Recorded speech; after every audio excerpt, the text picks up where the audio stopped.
as we look back at the last 14 years of Conservative rule. As we look back at this gaggle of obdurate, arrogant, stubborn, unrepentant, heartless, self-serving bunch of arseholes who have spent the last 14 years trying to keep their useless, megalomaniacal political party together while sleepwalking the country into a kitchen blender. 14 years, 5 prime ministers, 7 chancellors, 8 foreign secretaries, 13 culture secretaries, one of whom was Nadine Dorries, a woman so stupid she thinks Channel 4 is a brand of perfume.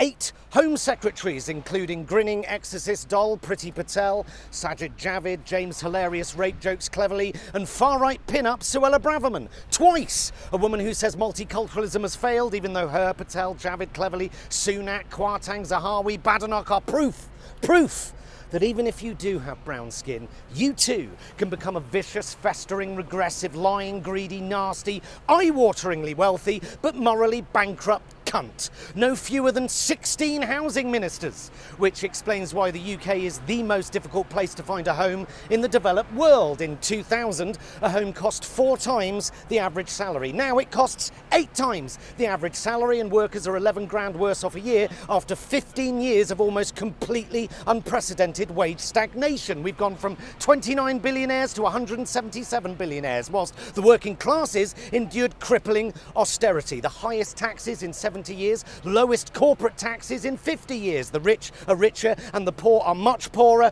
and your average high street is boarded up. We've endured David Cameron's hubris, Theresa May's chaos, Boris Johnson's lies, and Liz Truss throwing £30 billion of your money down the shitter. 100 billion in lost trade due to Brexit, 40 billion in lost tax revenues due to Brexit, whilst our farmers and our fishermen were sold down the river. The worst trade deficit since records began, and our national debt is now at 3 trillion.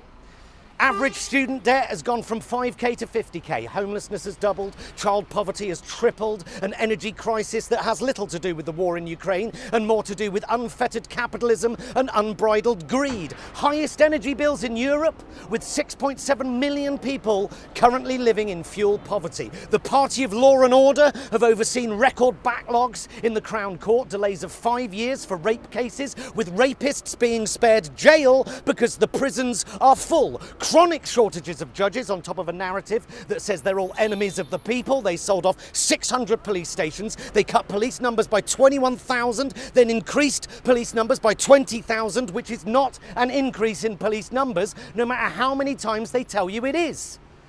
Highest train fares in Europe, lowest state pension in Europe, longest waiting lists in NHS history, a nation with rotting teeth and people being hospitalised with malnutrition and scurvy, billions of taxpayers' money wasted on PPE contracts for their rich mates, and they let the bodies pile high and killed tens of thousands of pensioners during the pandemic, and then they lied about it. They cut our armed forces, they closed and sold off our fire stations, they closed, then sold off our libraries, they didn't build those 40 new hospitals, and they forced councils into bankruptcy. They wasted billions on HS2. They voted to allow bankers to have unlimited bonuses. They allowed BP and Shell to steal our oil and gas reserves without paying taxes, whilst Norway, of course, went the other way and has a sovereign wealth fund of over 1.6 trillion. And record amounts of our tammies and turds are being churned into our rivers and oceans by our privatised water companies. Windrush, Grenfell,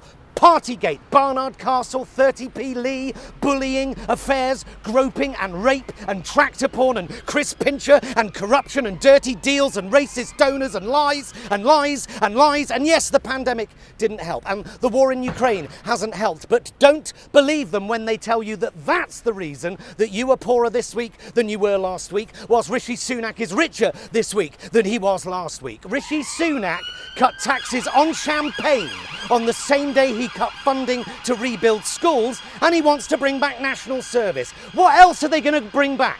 Grandstand? Spam on the national health? Snickers going back to marathon? I look forward to voting these incompetent, hubristic grifters out, and I hope they spend a very long time in the wilderness and have a really good think about what they just did. Well, a trip down memory lane there with some highs and some lows from the last 14 years.